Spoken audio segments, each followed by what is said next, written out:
This way. So many questions. Welcome back, everybody. Today we're discussing Loki Season 2, Episode 3, titled 1893. This video will be a recap of the episode, a breakdown of the more interesting things, and some of the good old-fashioned theory crafting. If you like this content, please be sure to leave a like, a comment, and even subscribe. The episode begins with an old-timey Marvel shanty and the introduction of Chicago in 1868.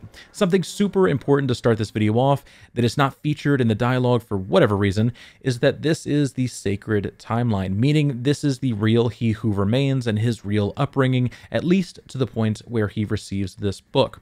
This isn't so much of a bootstrap paradox where this was how the very first Kang the Conqueror got his power, but this is showing us that He Who Remains, the variant that we know was at the Citadel at the end of time, for some reason observed a future where giving this earlier version of himself is benefited on the next cycle. This wasn't exactly obvious like what was happening here, but we know the sacred timeline is how history was always meant to happen, and we see the future Chicago is a branched version, meaning this will be a version of himself that He Who Remains thought would continue his work or be a better version than himself in some meaningful way. And ultimately, that could be the twist at the very end. No matter what this person does, it could be ultimately what He Who Remains had in mind this entire time, whether that is lifting the TVA up or absolutely letting it be destroyed. It's entirely conjecture, but it could be his redundancy plan. Every version of himself just tries to maybe find another way to get power quicker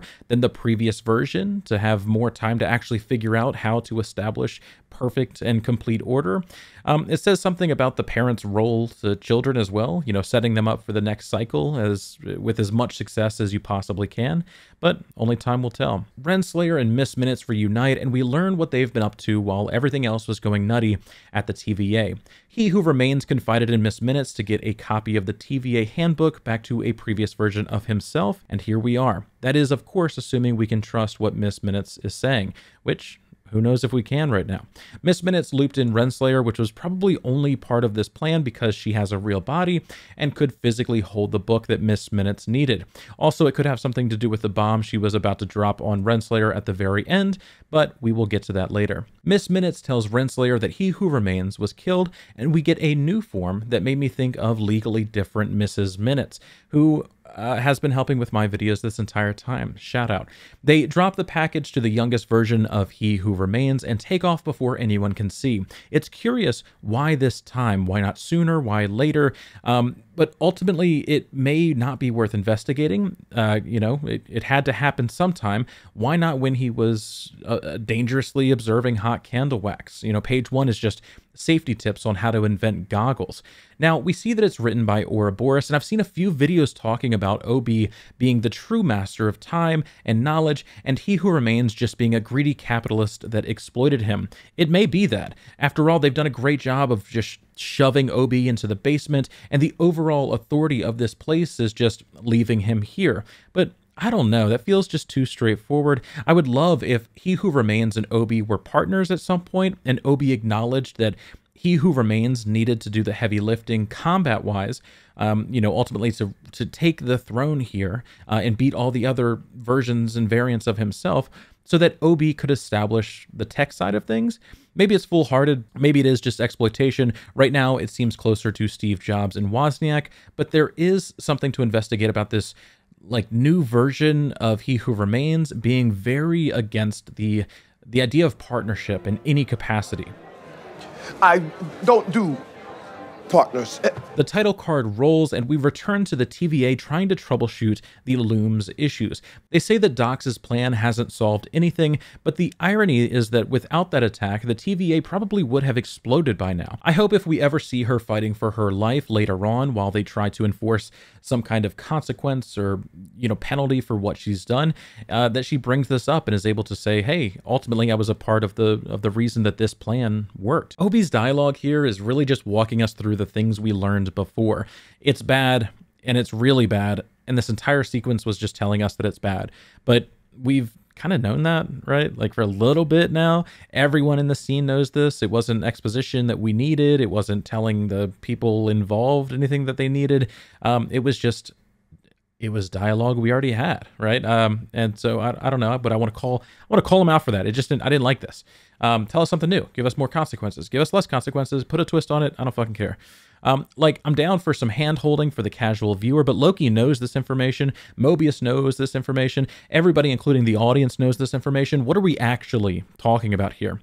I enjoyed the hack the system joke. I also love that Obi had no hints of, like, challenge in his voice, like, how dare you? I designed this impenetrable system. You know, of course it can't be hacked. He was just like, oh my God, thank goodness someone has an answer. Let's do that. Yeah, let's do that. But, you know, they talk about finding Miss Minutes and Renslayer in order to regain access to the loom, and we come to Chicago in 1868. They discuss the search and that no important figures emerge from here while standing outside of Victor Timely's variant window. They just outright confirm that this is a version of Kang that was never meant to be a notable figure, or that the true history of He Who Remains was still obfuscated to prevent people from finding him. You know, it's really not clear. And we have some conflicting information about, like, when this is actually, you know, when a Kang actually rises to power and is able to do all that he does. There's some timeline tomfoolery still afoot here.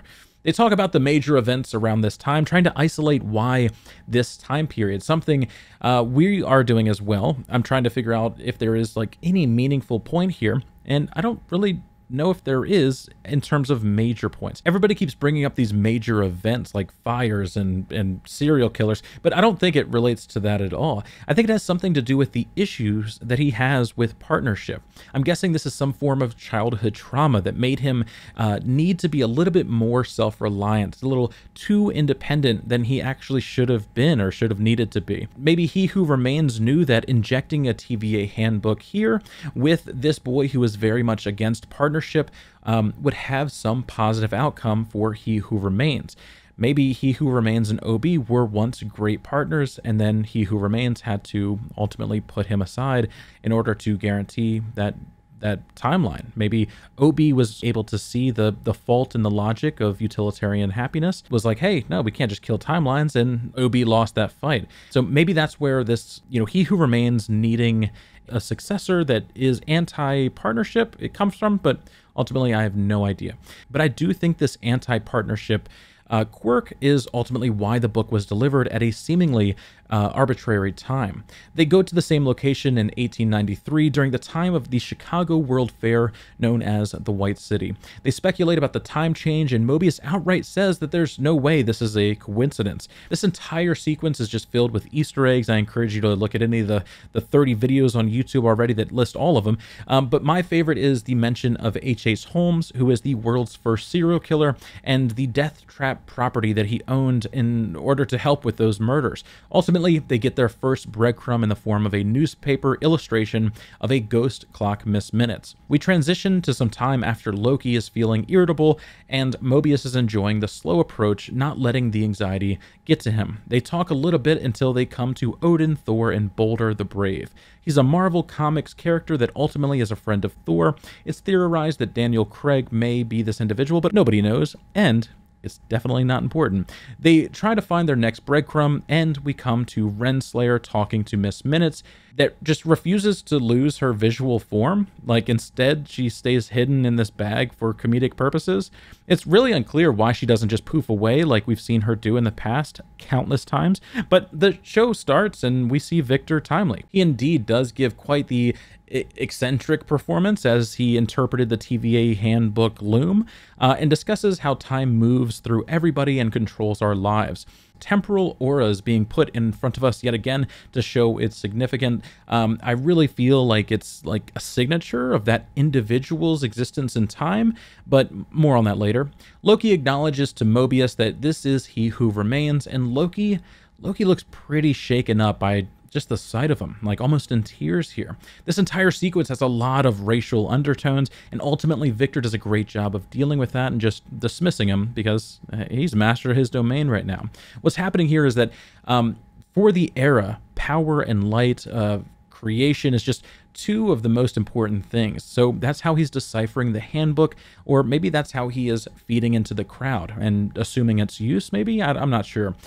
He's still largely in the dark about the purpose of the looming timelines into a single weave, I have to imagine, but he understands that it can generate power because it powers the TVA. A little bit of a tangent here, but it does seem like there's a good chance that the Loom and the TVA both fail at the end of all of this, so that complete free will is able to exist. To me, it's the only way the story could end positively, because any other way it's showing that there is a need to ultimately kill innocence for the preservation of one man's perceived utilitarian happiness. The Loom is just a way to take individual timelines and thread them together into a weave of the creator's design. An unknown number of timelines woven together, but it's not all of them, because you still need to prune the others so that the system can be steady. It means that there will always be a reduction of the outliers, the ones that do not fit, the ones that would be dangerous, the ones that challenge the status quo of the person designing the pattern in the weave. This grandstanding position narcissistically saying that we need to kill the outliers because it is better for everybody, while only including the moral consideration of those a part of their pattern. I talk a little bit about this later in a possible middle ground, so stay tuned. This entire thing was just a con man performance to make money. He doesn't yet fully understand what he has. Something really interesting is that we see this as a child as a candle maker, then as a adult he is lighting light bulbs, and later he calls himself a luminary. There's this idea that he's good, trying to bring light into the world, and it's curious if it's the show hinting that he is good, or showing us that he is fully believing his own lies. Like, he is good, bringing light into the world, and everything he could do would be because overall he is good bringing light into the world.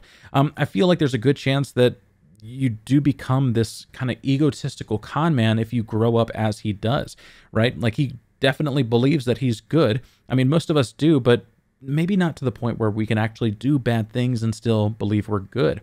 Being given this knowledge in this book about the world that no one else could ever even possibly relate to or understand, but you know and feel so convicted that you're right because ultimately you are. It is a dangerous and it is a isolating position. And again, I think it's all about that exact thing, right? He who remains is wanting this person to be alone, wanting them to not have a partner, and we have to speculate why.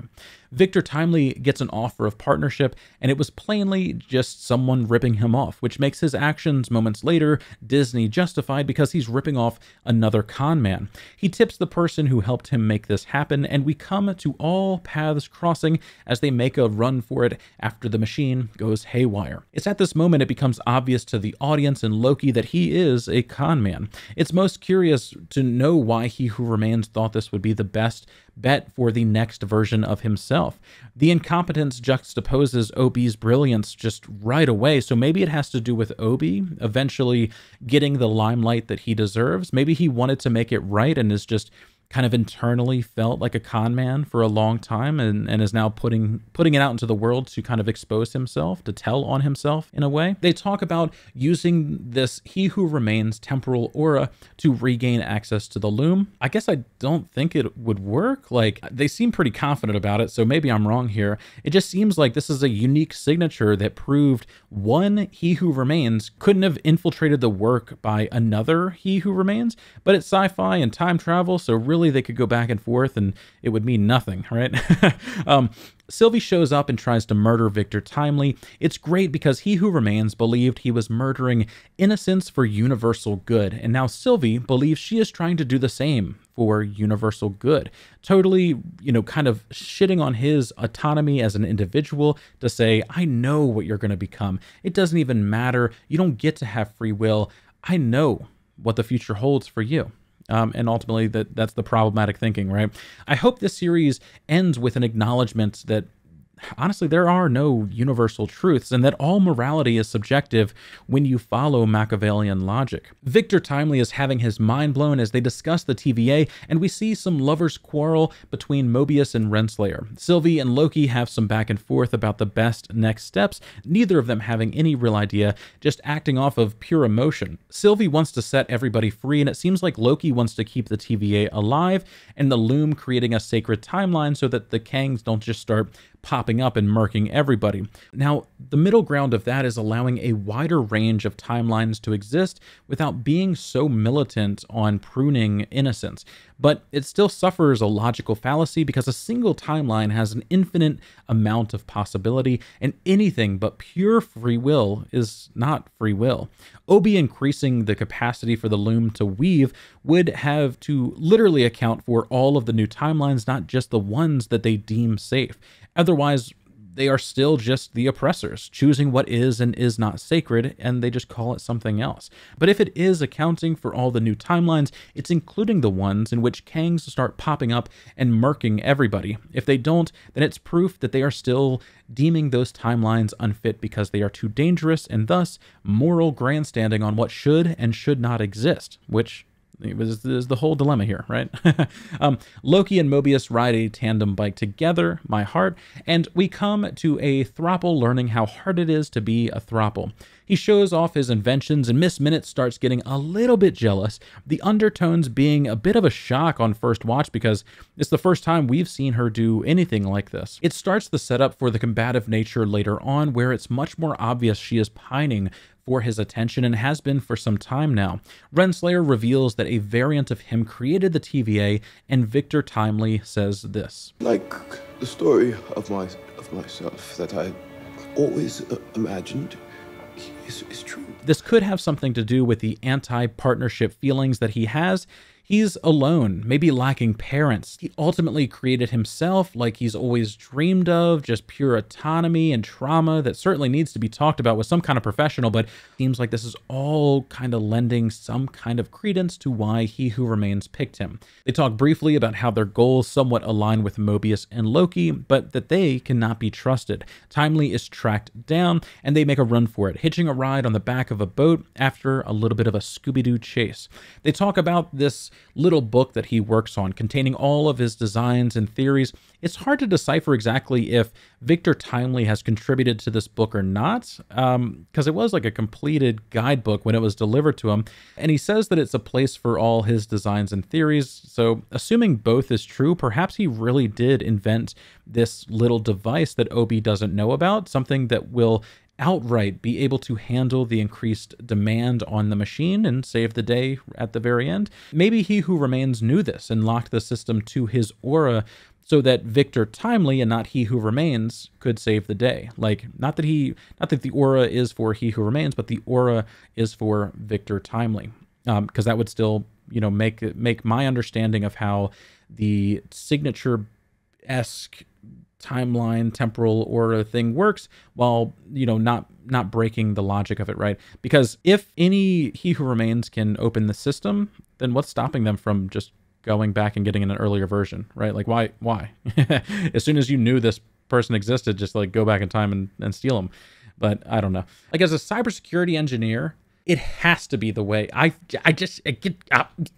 it just has to be the way I'm seeing it. Like it has to be. I don't know why. It has to be though. Any other way, it's just the most unsecure system in the world, and they're just morons for not going back in time and getting another version of He Who Remains. That would be them literally hacking into the system, right? So I think He Who Remains put Victor Timely's and temporal aura as the password, so it has to be this individual. It has to be this invention that he just made, and He Who Remains knew that he would do both of those things. Yeah, so maybe he is really trying to help and do some good. Everything seems nice and wonderful. A little romance is hinted at until she calls it a partnership.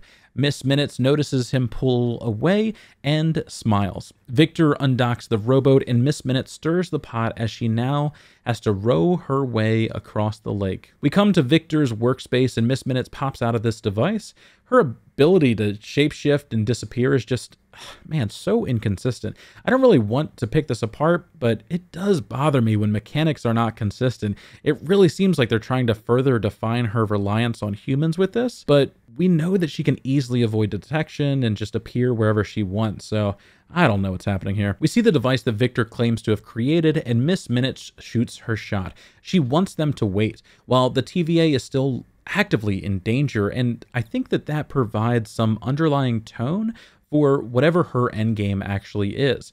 Maybe she wants the TVA destroyed so that they could rebuild it and have time working together again like they did before.